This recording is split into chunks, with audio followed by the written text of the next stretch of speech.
Do not spin these coins. We are looking at coins from the 40s all the way up until 2022 that are worth money. So if you guys have a coin jar laying around, or you inherit a coin collection from a family member, or you go to the bank, coin roll hunt, always be on the lookout for coins like this. You do not want to spend some of these coins because they have mint errors that can give them a lot of value. This first coin here is a 1942 Jefferson nickel that has been double struck. Now this is an error that can happen on all kinds of different coins. You can see that design being double struck there, of course, both on the obverse and the reverse of the coin. Now this is a 35% silver war nickel from 1942. We just did a video on those coins yesterday, so feel free to check it out. I'll tell you how to tell if those nickels are silver or not, and different errors to look for and stuff like that. So feel free to check that video out.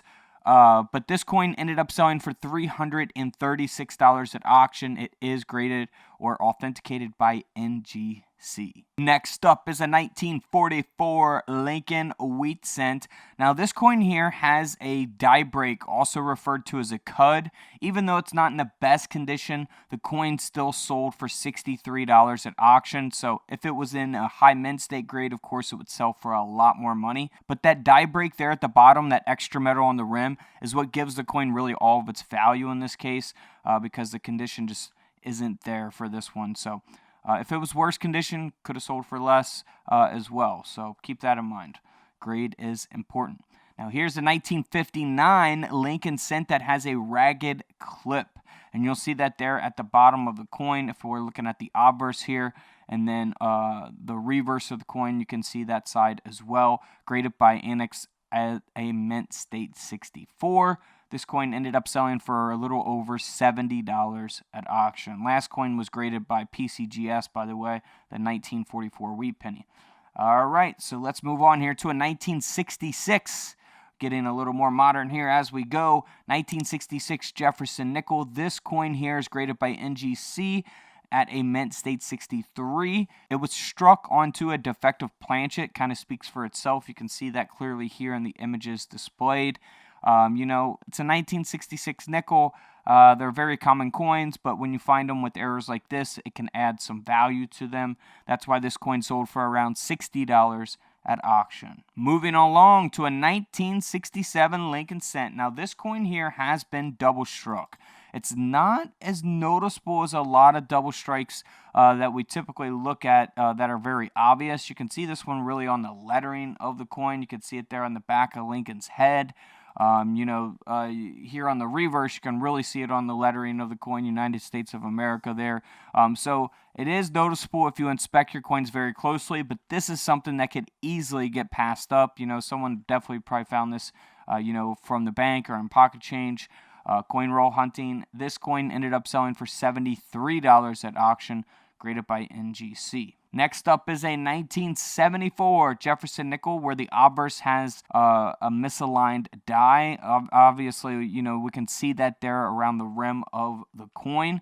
1974, again, a very common coin, but when you have an error like this, it does add some extra value. The coin only sold for $43 at auction, so not super valuable. If you sell it as is on eBay, ungraded, maybe for 20, 25 bucks, maybe that's a better route for you. But some people do like to get these graded. Here's a 1989 Jefferson nickel that has a broken collar. Again, same case here. You'll see that around the rim of the coin. Graded by Annex. The coin sold for $84 at auction. So always inspect your coins. Pay attention to those rims, of course, as well. This next coin here is one of my favorites. 1997 Lincoln cent. Such a common coin that, we find every day. If you go to the bank and get rolls of pennies. This coin has been double struck, and that's why it sold for over $330.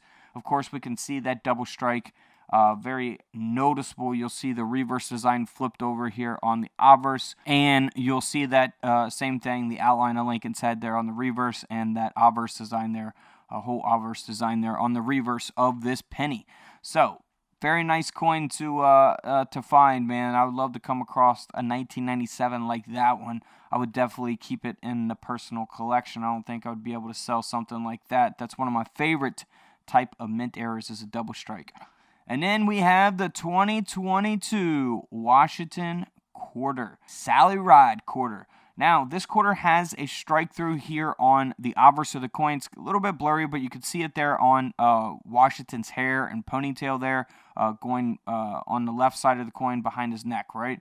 So pretty obvious, something easy and simple to look for on 2022 quarters that, you're going to find in circulation all the time. Here's a little close-up of that. But yeah, awesome coin to look for. Sold for $24 on eBay as is, ungraded. So I mean, if you could find 25 cents and sell it for 25 bucks, 24 bucks, why not? It's a good deal. You're making some profit there, especially if you found a whole roll of them. Could you imagine? That'd be the jackpot there. Now, here is a no-dated Lincoln cent. It's from the 1970s. Looks normal on the reverse of the penny, but here on the obverse of this coin, you can see that it was struck through a late-stage capped die. So die is what has the design on it, and it comes down and strikes the planchet in order to create the coin. This is a die cap strike, so yeah, always be on the lookout for those. I found those from the bank. Tons of people have found these on all kinds of different coins, not just Lincoln pennies. So if you guys got a coin jar, if you inherit a coin collection, if you go to the bank and coin roll hunt coins, always look out for coins like this and inspect them closely, because you never know what you might come across. And don't forget to subscribe in the middle. Feel free to check out the videos to the left of me. And until tomorrow, I'll see you guys in the comment section below. This is Couch Collectibles, and this is where I disappear.